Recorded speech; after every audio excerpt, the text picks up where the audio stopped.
First 30 days sa pag-aalaga ng RTL Chicken. Ano-ano ang mga dapat nating i-expect? Kung yan ang iyong gustong malaman, stay tuned hanggang sa dulo ng video na ito at pag-uusapan natin kung ano nga ba ang mga dapat nating i-expect sa loob ng 30 days kung tayo ay nag-aalaga ng RTL Chicken.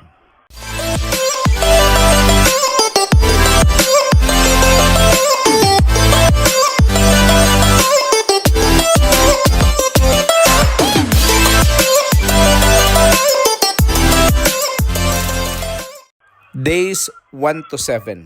Ito yung adjustment at saka stress phase ng ating mga manok. Normal lang na wala pang mga itlog na mapupulot sa ating mga farm. Bagong dating pa lang ang ating mga manok, 16 weeks old pa lang. Lahat sila ay nag-a-adjust pa lang sa bago nilang mga environment. Nag-a-adjust pa lang sila sa kanilang mga bagong mga tinutuluyan, sa kanilang mga bagong mga kulungan, at sa kanilang mga bagong mga pakain at bagong environment. So kalimitan, wala pa ditong mapupulot ng mga itlog. Swerte na tayo pag may isa, dalawa na nangingitlog na. Ito yung phase ng mga manok na nag-a-adjust sila galing dun sa kanilang pagta-transport. Saka may mga bago silang mga environment na kinalalagyan. So malamang ang ating mga manok ay stress pa at hindi pa nakakabawi sa kanilang pagka-stress. So may konting tahimik na kilos ang ating mga manok, medyo hindi gumagalaw, naninibago. May mga pagbaba ng pagkain sa unang mga araw. Hindi kumakain agad ng marami dahil nag-a-adjust pa. So huwag kang magpanik, focus ka lang kung ano yung routine na iyong dinidevelop sa unang linggo. Mag-focus ka sa tubig 24/7, dapat may malinis na painom ang ating mga manok. Consistent ang ating feeding time.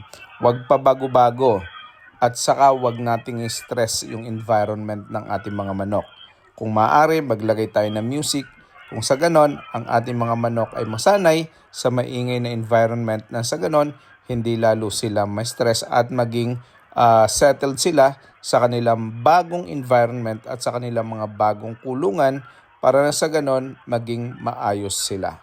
Day 8 to 14. So ito yung panahon, pangalawang linggo ng ating mga manok. Ito yung stabilization phase. No? So ito yung panahon na kung saan meron na tayong routine, meron na tayong maayos na painom, maayos na tubig, nag-a-adjust na ang ating mga manok sa kanilang mga bagong environment. So ngayon, ito yung panahon para naman ma-develop yung kanilang stabilization phase. So dapat maging stable na sila at nakaka-adjust na sila sa kanilang mga bagong environment. So yung appetites nila nagbabago na ngayon, nagno-normalize na. Kumakain na sila ng mas maayos, mas madami, umiinom na, hindi na sila masyado tahimik sa isang sulok at sila ay nagiging masigla na.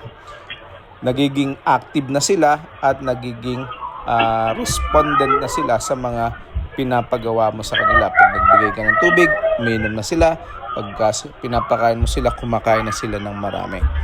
Posible na isa-isa ang mga itlog ay pumapatak na. So merong pa isa-isa tayong pangingitlog na ginagawa pero hindi pa rin yan consistent.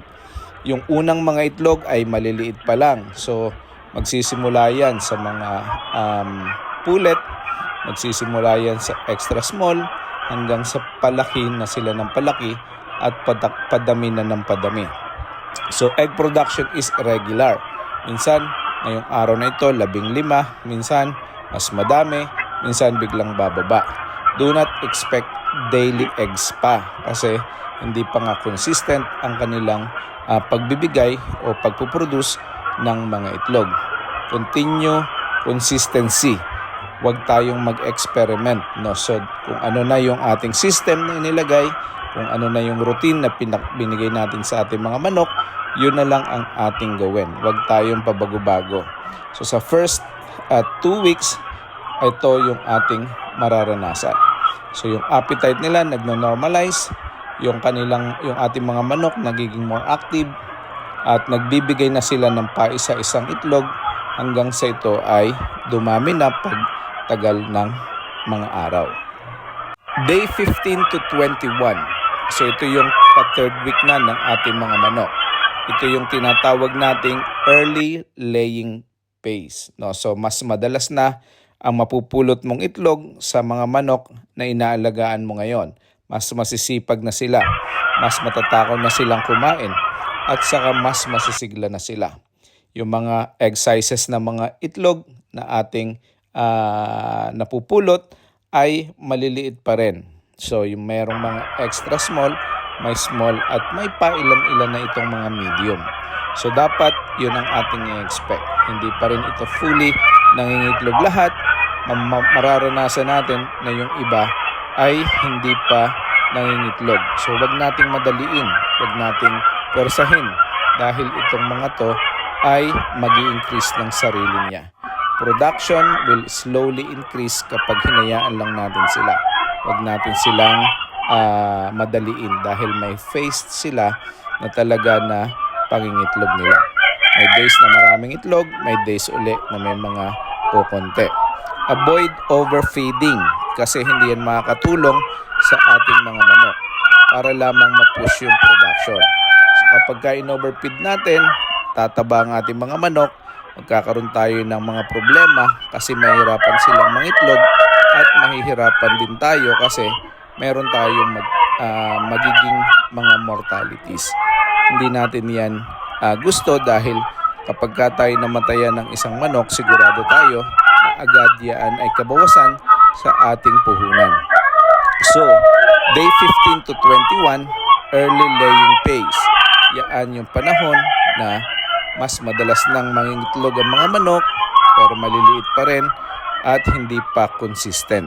Merong ngayong araw na ito ay sobrang dami, kinabukasan biglang mababawasan ang production.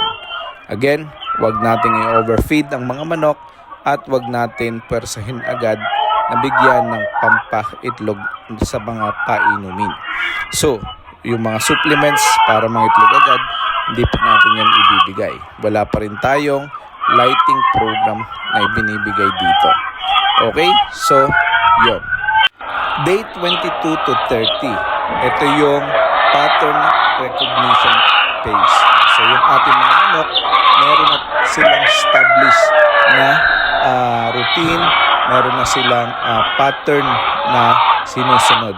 Tayo din bilang mga nag-aalaga, meron na tayong routine, meron na tayong pattern na sinusunod. Yung egg laying becomes more predictable na. So dahil ang ating production dumadami na, alam na natin halos araw-araw kung gaano karami ang pinuproduce ng ating mga manok. So yung kanilang egg laying pattern, medyo nahuhulaan na natin na tayo bukas ay ganito ang itlog na makukuha, bukas ay ganito kasi nakikita na nila natin yung pattern ng pangingitlog ng ating mga manok. Ikalawa, yung egg sizes ay gradually nag-i-improve na. Lumalaki na sila. Bumibigat na ang timbang. Medyo maayos na yung production natin. So, dito, we can start tracking egg counts. So, pwede na tayo mag-record ang ilan yung ating itlog na napulot ngayong araw na to, ilan yung kahapon, ilan yung the day before. So, matatrack na natin kung gaano karami ang itlog nating nakukuha. Tapos, mai-estimate na rin natin yung feed to egg ratio. So, pagka gaano karaming feeds ang ating binibigay at gaano karami ang mga itlog na pinuproduce sa araw na yun. Okay, so mabibigyan na natin o mabibigyan na natin ng calculation yung ating gastos, no? So, production is not yet at peak in this stage, yung day 22 to 30. Nasa early stage pa lang tayo ng laying. So, malayo pa tayo sa peak production. So, abangan na ito ay paakyat pa lang, hindi pa ito talaga nagpipeak. So, minsan, makikita natin na pagka mga nasa 27 to 30 week old na ang ating mga manok, makikita natin na yung ating mga manok nagpipeak na. Kung may 100 tayong alaga, makikita natin nasa 99, 100 na yung egg production. 98, 99, tapos 100% kapag lucky tayo at maayos yung alaga natin.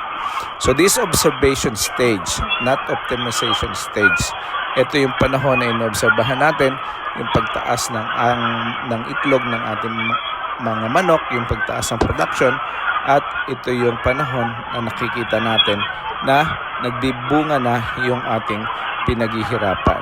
Meron na tayong kinikita, meron na tayong pang-supply sa ating mga expenses kasi nakakabenta na tayo ng itlog at makakapag-produce na tayo ng income na pwede nating ibili ng ating mga pangangailangan katulad ng feeds, medicine, at kung ano-ano pa. So guys, yan yung expectation dapat natin sa loob ng 30 days.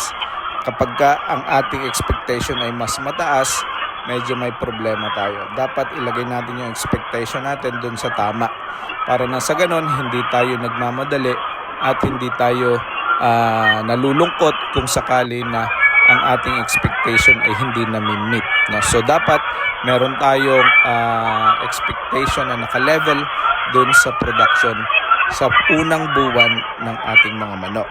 So ano ang mga normal na mga bagay na hindi dapat natin ikabahala? Walang itlog sa first 2 weeks. Kalimitan, yan yung nangyayari. Hindi pa nangingitlog ang ating mga manok sa 16, 17 at 18 weeks. Napakalaki na natin kapag merong padala-dalawa na nangingitlog na. Maliit na itlog sa umpisa. So wag tayo mag-expect na large agad ng itlog ng ating mga manok. Magsisimula yan sa napakaliit, yung tinatawag na pullet, extra small, at saka small. Hindi pantay-pantay ang daily egg counts. Merong mga mataas ang itlog, sa araw na yon mataas ang production, at sa ikalawang araw mas mababa ang production. Imagine, bear in mind, lagi nating isipin na yung ating mga manok nangingitlog yan within 22 to 26 hours. No? So yung kanilang mga pangingitlog ay nakabase sa ganda ng pag-aalaga, sa dami ng vitamina at supplements ng feeds na kanilang kinakain, at sa kanilang mga pailaw na ibinibigay. So kalimitan 22 to 26 ang pangingitlog ng ating mga manok. So may isang manok na nahuhuli, syempre. May mga manok na nahuhuli sa pangingitlog. Yung iba nangingitlog within 22 hours, yung iba nangingitlog within 24 hours, yung iba nangingitlog within 26 hours. No? So wag tayong magulat kung bukas ang production mo ngayon ay 100, kinabukasan ay 95 na lang. Dahil yan sa sinasabi natin na hindi lahat nangingitlog araw-araw ang ating mga manok. Hindi lahat sila ay nagpo-produce ng itlog sa 24 hours. So ano ang not normal na dapat nating malaman? Dapat makita natin, ito yung mga red flags. Walang kain at walang kilos. So hindi kumikilos ang inyong mga manok, hindi kumakain. Matamlay. So yan, hindi yan normal. Dapat action na natin agad. Matagal na diarrhea. So kapag bagong pakain ang inyong painom, tapos nag-diarrhea ng medyo matagal ang inyong mga manok, sa loob ng first 30 days, medyo may problema tayo. So dapat natin bigyan agad yan ng pansin at dapat natin na yan ay gamutin agad. Biglaan ang pagbaba ng appetite. So siyempre, ang mga manok kapag nakita natin yung first 30 days nila, may routine, may pattern na sila. So nakikita natin kung gaano karami na ang mga pagkain na nakakain nila. Sa first 7 days, mga nasa 90 grams lang ang kinakain ng mga yan. Sa loob ng 30 days, nasa 22 to 30 days ka na, medyo kumakain na yan ng 100 grams. Kapag biglang bumaba ang kanilang pagkain, ibig sabihin may problema. So kailangan natin yan bigyan ng solusyon. Tingnan natin kung ano yung mga nagiging problema, ano yung problema sa pagkain, ano yung problema sa painom, at kung ano-ano pa. Tuloy-tuloy ang mortality. Yun yung hindi natin dapat pinagwawalang bahala. Kasi kung merong ganon na tuloy-tuloy ang namamatay nating mga manok, ibig sabihin may malaki tayong problema.